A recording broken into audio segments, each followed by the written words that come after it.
All right, so we just got done watching Charles Oliveira versus Justin Gaethje.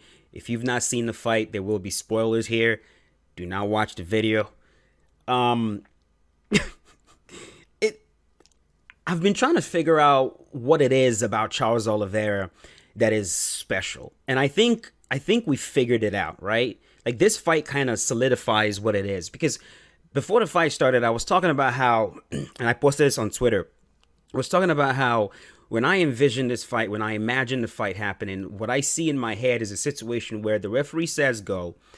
Charles Oliveira walks down Justin Gaethje, which, by the way, is impressive in its own right because Justin Gaethje is a violent, violent man. He's a powerful guy, very good striking, very good kicks. The idea of walking down Justin Gaethje is not an easy thing to do. Not only is he very good when he's walking you down, Justin Gaethje also has demonstrated some very good counter striking, and he's a powerful guy. He's a guy that can sit you down multiple times.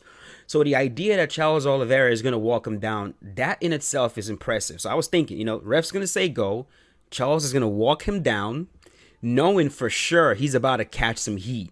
He's going to catch a few shots. He's going to get sat down, but he's going to get up over and over again. And eventually he's going to do some crazy shit and he's going to win. That was my prediction. That's what I saw happening. And that is exactly what happened. The referee said, go. Charles Oliveira does exactly what he does. He puts his hands up in his classic upright Muay Thai stance, walks down Justin Gaethje. Justin Gaethje, of course, starts off with a beautiful leg kick, which immediately has an effect. Like it wobbles Charles Oliveira clearly. He's able to land a few shots, sits him down. But of course, the beautiful thing with Charles is if you drop him, he immediately goes to guard. And it's such a fascinating thing because when you do jiu-jitsu, for example, and you're learning how to defend yourself when you're on your back, that guard is exactly what you learn. It's such a safe place to be. And he's so skillful on the ground that even experienced fighters are so afraid to go down there and challenge him. And so, of course, Justin will drop him and he would just fall right back to his guard. Nate Diaz does something very similar. You rock him, he falls right back to his guard, knees to elbow connected, and just goes, okay, come finish me. Come on, jump into my guard. Of course, Justin doesn't mess with that. Get back up. Justin gets back up again, drops him again. I believe he dropped him maybe 3 or 4 times. But as Justin is doing this, as he's dropping him and dropping him and dropping him, you start to notice that, dude, Justin Gaethje's kind of getting tired. Like, what's going on here, right?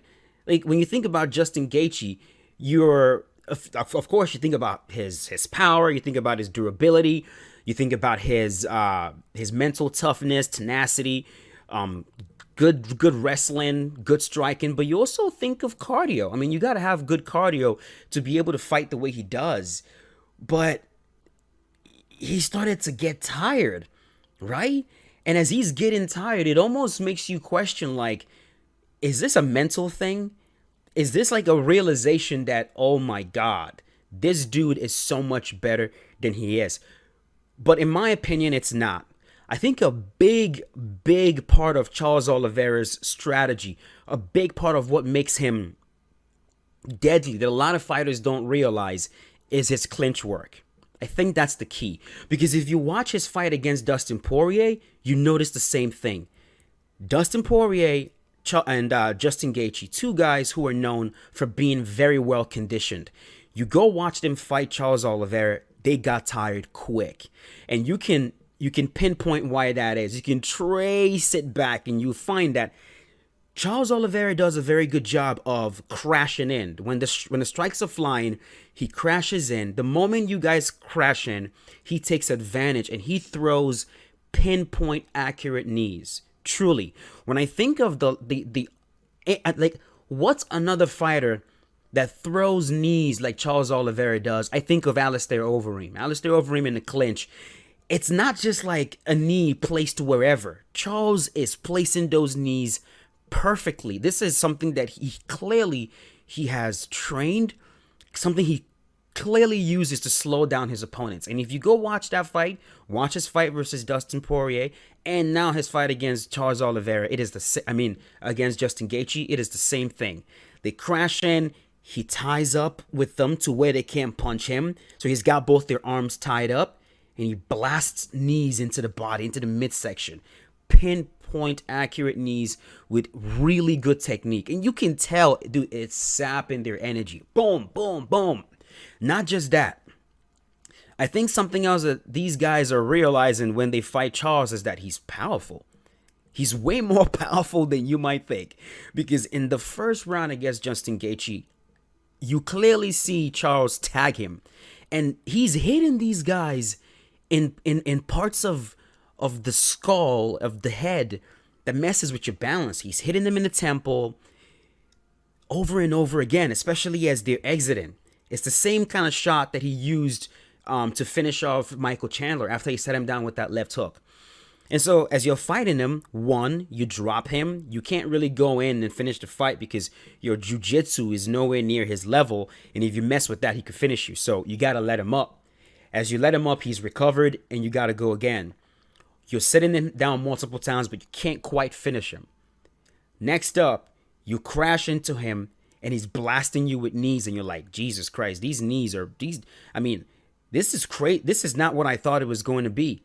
And then every single time he hits you, he's hitting you with very short shots. He's not winding up. He's not, Justin Gaethje at one point in the fight threw a looping left hook and fell over. Like, looping left hook. I'm like, Jesus, that's not how Charles plays. Everything is tight. Boom. Short cross, short jabs, short hooks. They're picture perfect. Like when Joe Rogan describes Charles Oliveira's technique is perfect. In my opinion, man, it really comes close. It really comes close to perfect. The way he throws his shots. And so he's so relaxed. He's so calm. He's so comfortable. He's so confident. He has no respect for whatever you're throwing at him. He's like, knock me down. I'm going to get back up. And you see Justin Gaethje just wilt. And then, of course, he's able to sit down Justin Gaethje, gets on top of him.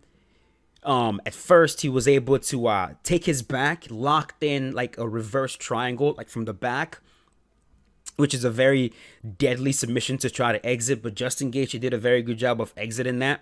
The moment he escaped the reverse triangle from the back, Charles Oliveira recomposed, took his back again, got his back locked in a body triangle, sunk in a rear naked choke. Now, the first time he sunk in the rear naked choke, Justin Gaethje did a good job of pulling that arm to defend. But, of course, Charles Oliveira re-engaged the rear naked choke.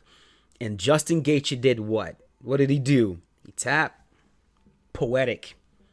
Not only did he tap, but I think in his mind he was like, dude, I'm not going to tap. I'm not going to tap. But then as he was about to go to sleep, he tapped. And that was it. Poetic. Very poetic. Why do I say it's poetic? Because, think back to all the things that Justin said about Charles. He's got quit in him. If he hits him a few times, the guy is going to quit. He didn't think that Charles Oliveira was strong mentally. You know what I mean?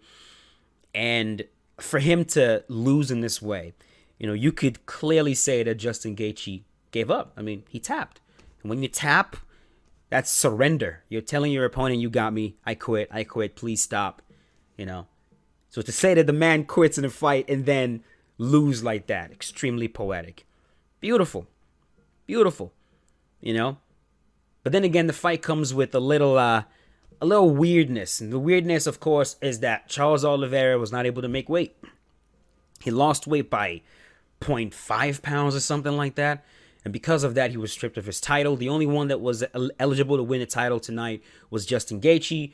Justin Gaethje, of course, lost. And so this was pretty much, according to the UFC, Charles Oliveira was fighting for the number one spot, for the number one contender.